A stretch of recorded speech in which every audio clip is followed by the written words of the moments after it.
This is Calm AF, a podcast for humans who are hard on themselves. A podcast for the overthinkers, people pleasers, perfectionists, and overachievers. I'm Kristen Finch, and I'm going to teach you how to quiet that incessant negative chatter in your head. Because you know what a person with a calm mind can do? Anything they want. Grab your coffee, gorgeous soul, because today's the day you get Calm AF. Hello, gorgeous soul. Welcome to Calm AF. So we are starting a brand new series. I don't know how many episodes long this is going to be yet, but we're going to be talking about basically your nervous system, what it looks like when you're dysregulated, and how to get back into a regulated nervous system. And if you didn't know this already, that is what Calm AF means. Like, Calm AF doesn't mean you just walk around and you're calm about everything all of the time and nothing ever bothers you. I wish that's what Calm AF meant. But Calm AF is an energy. It's this knowing that all is well, that you are safe in moments where you are safe, instead of feeling not safe in moments when you're actually safe. Calm AF is a regulated nervous system. Okay, but we don't spend most of our time there. Most humans spend most of their times in dysregulation and don't really know how it feels to live in that Calm AF space. So over the next few episodes, I don't know how many, 5, 10, 20, I don't know. We are going to be learning more about the dysregulation states and how to move back into a regulated place. We're going to go deep with all of these things. And we're going to start with knowing which dysregulation pattern you use the most, because it's the one that's keeping you stuck. Okay. Now, we're going to talk about this today, but I want to let you know I created a quiz. It's so fun. That will actually help you determine, after we talk about this today, which dysregulation type you spend more time on, hypervigilance, hypovigilance, or you might be a vacillator. So make sure you take that quiz either now. If it were me, I'd be like, I'm doing it now. Or after the episode is over. And I will also share with you after the quiz, I will send you information, like send you lessons on going deeper into your particular dysregulation type. Because knowing what your type is going to help you get unstuck. Most of the time, when someone comes into my world, it's because they are stuck in some area of their life, or in many areas. Maybe it feels like their whole life, they feel stuck in their whole life. And it seems like no matter how hard they try, they keep ending back where they started. Like, they find a system that works to keep them organized, but then, wouldn't you know, like the kids got sick, or I went on vacation, or soccer season starts and that system went out the window, right? And I think I'm stuck because of that, because it wasn't the right system. Or they find a way. Oh, we finally found a way to communicate with each other. We call it this thing when we sit next to each other and we do this, and it works. It seems to be working until you get to that next big fight about the exact same thing that every other fight. And you're like, oh, actually nothing has changed. We're right back where we started. It can look like this in a million different areas. You declutter your closet. You are on a roll eating healthier because you want to feel better. You finally start the new project that you've been thinking about, that you've been dreaming about. And inevitably, right, you end up with reaccumulating clutter, or eating junk food in the pantry, or abandoned dreams. Right? And so you start thinking, no matter what I do, nothing seems to work long term. I keep coming back to these old patterns over and over. I keep attracting the same types of people, keep changing jobs, changing partners, changing whatever, and hating it for the same reasons, right? I keep ending up having the same issues, right? This is why people think that they're stuck, right? I just come back to the same place. So when I ask them, why do you think you're stuck? There's 3 main reasons that I hear. 1, well, there's just something inherently wrong with me, obviously, right? I'm not enough. I'm not strong enough. I'm not good enough. I'm not disciplined enough. Or on the alternate side, I'm too much.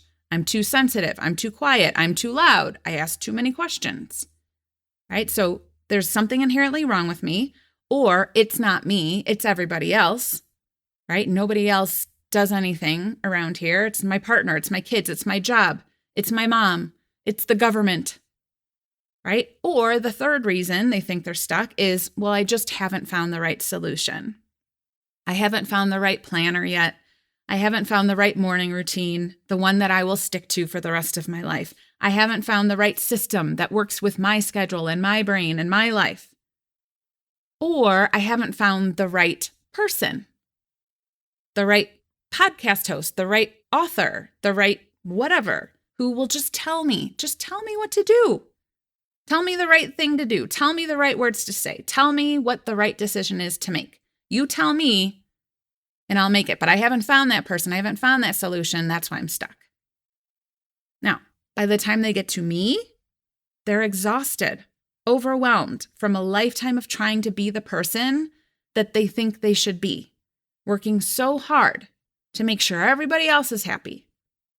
And the thought of having to keep running around at the pace they've been running, like temporarily putting out fires, that's always what it is. Like I spend my life just reacting, putting out fires, right? But as I know that another one is just going to pop up and it feels like too much. So when I tell them like, hey, nope, since that's not working, since you haven't found the perfect planner, the perfect person, the perfect system, the perfect way to be, we're going to stop that shit and we're going to do it differently. There's really only one thing you need to do here. Okay? In order to get unstuck, you need to learn to be and stay in calm AF energy.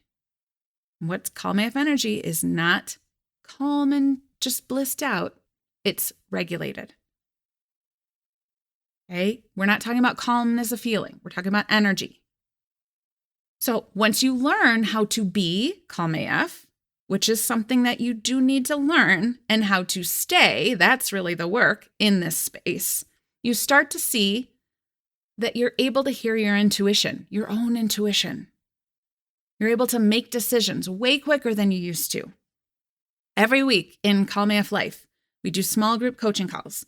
And the first thing that we do is we start with wins. This is on purpose, right? Because we are reprogramming, we are rewiring our brains to find what's working, to look for what's feeling good so that the hard stuff feels a little easier, right? So we always start with wins. And basically the question is, how is learning to be and stay in calm AF energy working for you? And I collect them. I write them down all the time. And here are some of the things I hear the most. I'm sleeping better, right? Because when we're regulated, when your nervous system is not running 1,000,000 miles an hour, do you think maybe you'll sleep better? I'm falling asleep quicker. Oh, I wonder why. I recover from things going wrong quicker, right? So there's still like, just because we're at calm AF doesn't mean the world just starts showing up perfectly for us. But when you're calm AF, you recover quicker. Where there's conflict, I don't spin out as long as I used to. I don't spend my evenings beating myself up about all the things I got wrong or all the things I still got to do.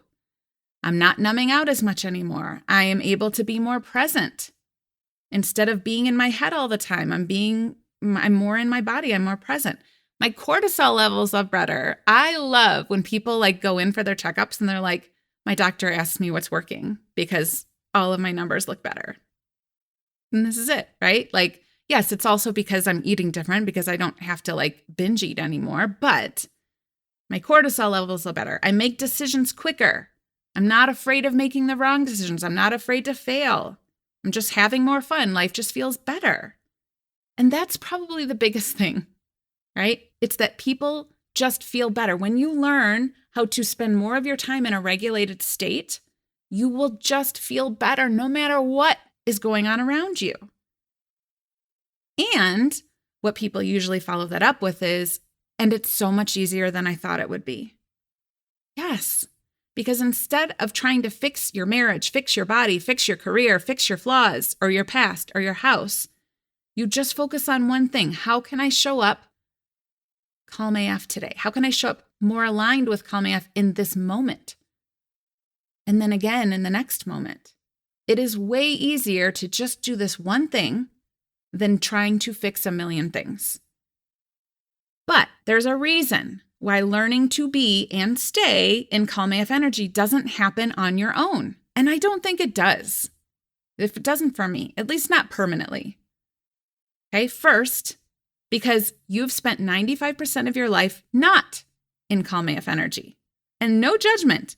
It's simply because we are taught to live our lives reacting to whatever's going on around us.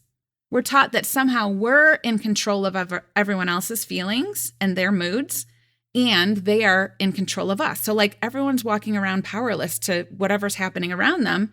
So we don't learn how to be regulated, we learn how to be reactive.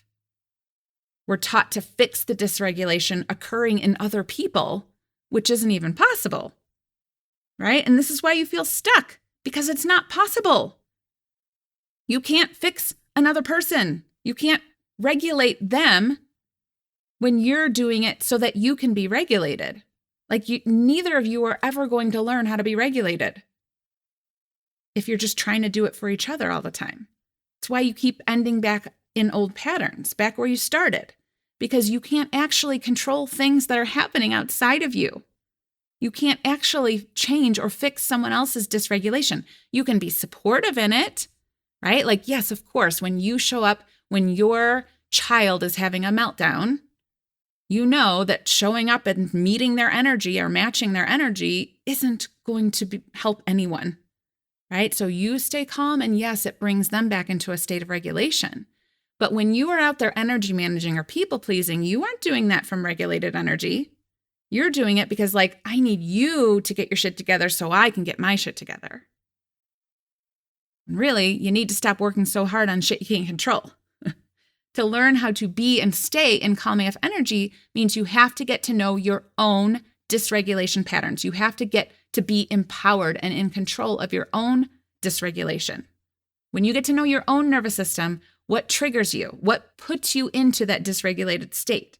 What happens when you get into that dysregulated state? What are you thinking about there?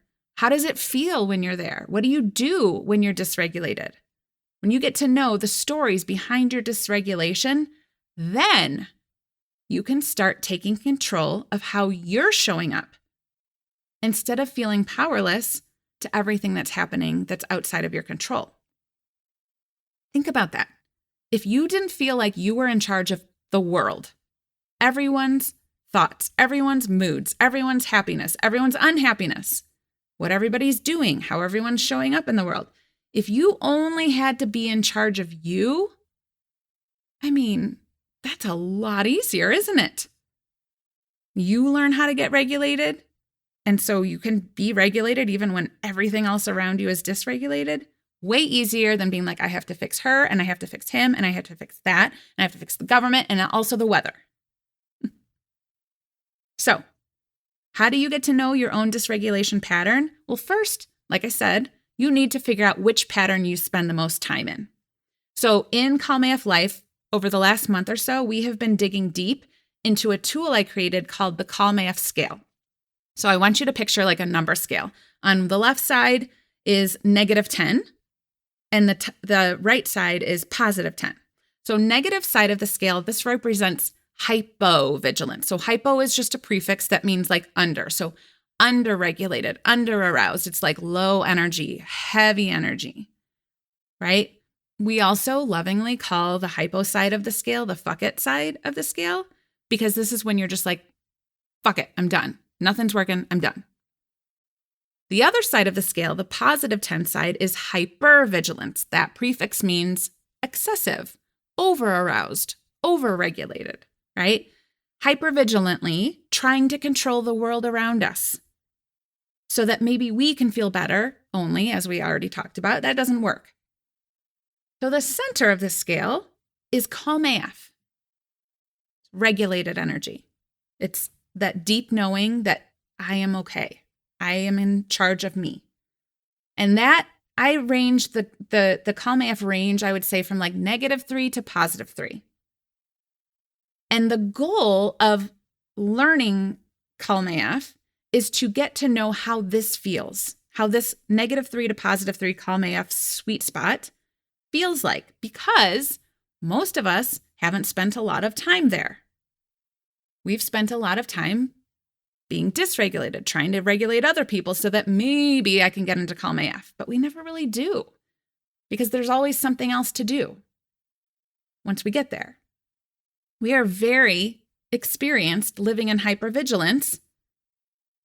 We are very experienced living in hypovigilance, and most of us are vacillating back and forth, back and forth, back and forth, right? This is that I'm either going 1,000,000 miles an hour or I'm going 0 miles per hour. I am either running like Superwoman or I'm numbed out on the couch doing nothing. Like there is no in between. That would be that kind of third pattern of vacillator. Okay, so the Calm AF scale starts with increasing the awareness of what puts you into those dysregulated states. Like what makes you feel hypervigilant? Why do you go into overachieving, overthinking, or shutting down? What are the things, right? Maybe it's other people being upset. If I think that anyone else might be upset, I'm going to go into hypervigilance. Or I have been in hypervigilance so long and I know it doesn't work, so I just go straight to hypovigilance. That might send you into a dysregulated state. Or your bullshit self-beliefs that you have to be perfect or that you have to be productive in order to be worthy. Maybe it's fear of conflict. Maybe it's uncomfortable feelings show up and you're like, zoop, I'm out of here, right? You start feeling like, I don't know, guilt maybe. And you're like, oof, better go into hypervigilance and fix this.